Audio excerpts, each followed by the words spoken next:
Imagine this. Steve Harvey, dressed sharp in his suit, is hosting a charity event. Suddenly, a cocky young boxer storms the stage and challenges him to a fight in front of everyone.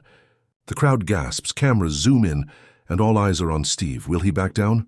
Will he fight? What Steve says next doesn't just silence the boxer. It makes the entire arena explode. It was supposed to be nothing more than a light-hearted charity gala in Los Angeles, the kind of night where the city's most famous faces gathered under one roof, dressed to the nines, flashing smiles for the cameras and opening their wallets for a good cause. Celebrities mingled with athletes, business moguls shook hands, and the air buzzed with laughter and excitement. Photographers darted across the room, capturing every glamorous moment. The theme of the evening was hope, raising funds to support underprivileged kids. Every detail of the event screamed joy and generosity. The stage was perfectly lit, the crowd cheerful, and the atmosphere vibrant with the kind of playful banter you'd only expect when comedians and athletes shared the same spotlight. And at the center of it all stood Steve Harvey, the man of the hour, the host everyone trusted to make the evening unforgettable. Known worldwide for his sharp wit, booming laugh, and golden smile, Steve was the glue that held the show together. Guests were eager for his jokes, his charisma, and maybe even a few heartfelt words of wisdom. He had done this countless times before, but no one in the room had any idea how dramatically this night would break from routine, because just as the energy reached its peak, the unthinkable happened. Out of nowhere, a figure emerged from the sidelines. It wasn't on the program, and it certainly wasn't rehearsed. A professional boxer, young, brash, and full of arrogance, strode boldly onto the stage.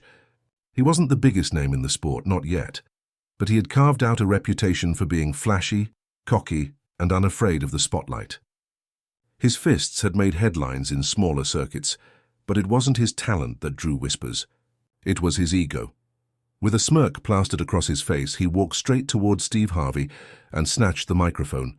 The crowd fell into confusion, unsure if this was a planned skit or some sort of surprise performance. Then the boxer leaned in, his voice dripping with challenge. "Steve," he said, staring directly into Harvey's eyes, "you talk tough on stage, but do you have the guts to face me in the ring?" The words sliced through the laughter. Gasps echoed through the hall. This wasn't comedy. This wasn't scripted. It was raw, shocking, and real, and in that tense silence every pair of eyes locked onto Steve Harvey, a man in his 60s, dressed in a sharp suit and polished shoes. How would he respond? At first, the audience reacted the way they always did when Steve Harvey was on stage, with laughter. The boxer's words sounded so outrageous, so unexpected, that people assumed it was all part of the act. After all, Steve had a reputation for turning even the most awkward situations into comedy gold. Surely this was just another setup for one of his famous punchlines, but it wasn't. The boxer wasn't smiling for laughs. He wasn't there to play along. He squared his shoulders, his muscles tight under his shirt, and raised his fists in a mock boxing stance. With a sly grin, he leaned forward and repeated himself loudly so the entire hall could hear, "Come on, Steve, let's give these people a real show. You versus me, right here, right now." The laughter thinned. Nervous chuckles rippled through the room, then faded altogether. The mood shifted. Cameras zoomed in, capturing every detail of this tense standoff. The once playful atmosphere of the charity event now felt charged, electric, almost dangerous. You could practically hear the thumping of hearts across the hall. Steve tilted his head, his expression calm but unreadable. He studied the young fighter with those sharp eyes that had seen decades of triumphs, failures, and lessons. Then slowly he brought the microphone to his lips. His voice dropped, calm and steady, but heavy with authority. "Son, I've been fighting battles way before you could lace up gloves. But I don't fight with these—" Steve raised both hands, spreading his fingers wide. "I fight with this," he said, tapping a finger against his temple. The crowd let out a nervous laugh, uncertain whether to relax or brace for more. Steve had diffused tension many times before, but this time the boxer wasn't buying it. He smirked, shaking his head dismissively. "So that's it? You're scared? Afraid you'll get knocked out in front of everyone?" His tone dripped with mockery, his voice carrying across the hall like a dare no man could ignore. This wasn't just a playful jab anymore. This was outright disrespect, not just toward Steve Harvey, but toward everything he represented: wisdom, experience, and dignity. The silence was deafening. The audience held its breath. What would Steve do? Get angry? Walk away? Or would he rise to the challenge? Steve Harvey didn't rush. He took a slow, deliberate step toward the boxer, the kind of step that carried more confidence than any punch could. His face was calm, his posture unshaken. Not a hint of fear, not even a trace of nervousness. The room went silent, every camera trained on him, every guest holding their breath. When Steve finally spoke, his voice wasn't loud, but it commanded absolute attention. "A young man," he began, locking eyes with the fighter. "You see fists as weapons. I see words as power. You want to fight me? Then let's fight. But not with gloves. Let's fight with wisdom, because the truth is one day, those fists of yours will get weak. But wisdom never loses its strength." The words hit harder than any uppercut could. The boxer blinked, clearly caught off guard. He had stepped onto that stage expecting laughter, maybe a little fear, or at the very least a sarcastic joke. But this was none of those things. Steve's voice wasn't playful, it was heavy. It carried the kind of weight that comes only from a man who has survived battles you can't see, battles far tougher than anything in a boxing ring. Years of struggle, failure, faith, and triumph were layered into every syllable. The audience shifted in their seats, leaning forward, sensing they were witnessing something unforgettable. And then Steve did something no one saw coming. Slowly, he turned away from the boxer and lifted his hand toward the crowd. His tone rose, not in anger, but in passion. "Now let's ask the real judges here tonight. Who wants to see me waste time throwing punches? And who wants to see us raise money to throw opportunities at these kids instead?" For a split second, silence. And then an explosion. The room roared with applause. Guests leapt to their feet, clapping, shouting, cheering. The noise shook the hall, whistles piercing through the thunderous ovation. Some even chanted Steve's name, their voices uniting as one. The boxer froze, his fists lowering slowly. His smirk disappeared, replaced by embarrassment. He had wanted the spotlight, but now it burned too brightly against him. The crowd wasn't laughing at Steve. They weren't afraid for him. They were with him, and in that moment the young fighter realized he hadn't just lost the challenge, he had lost the room. For a brief second, the boxer tried to mask his embarrassment. He chuckled nervously, forcing a grin as if the entire confrontation had been nothing more than a playful prank. He even gestured to the crowd, pretending it was all for laughs.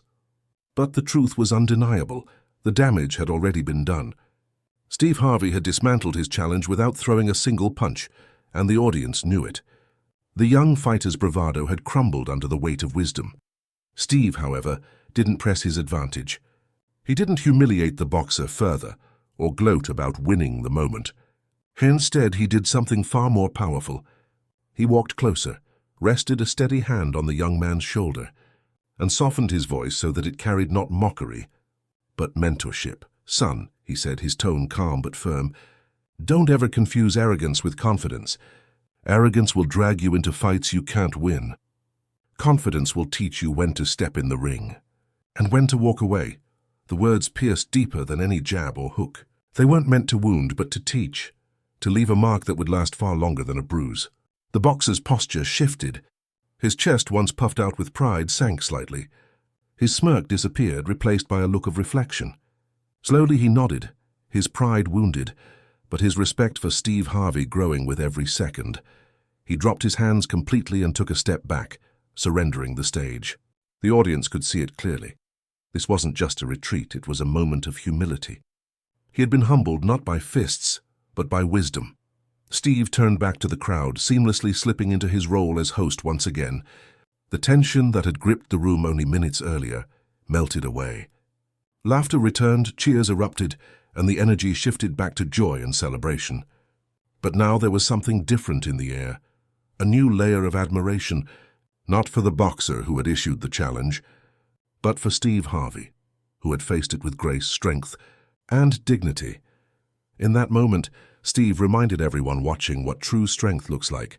It isn't about fists. It isn't about ego.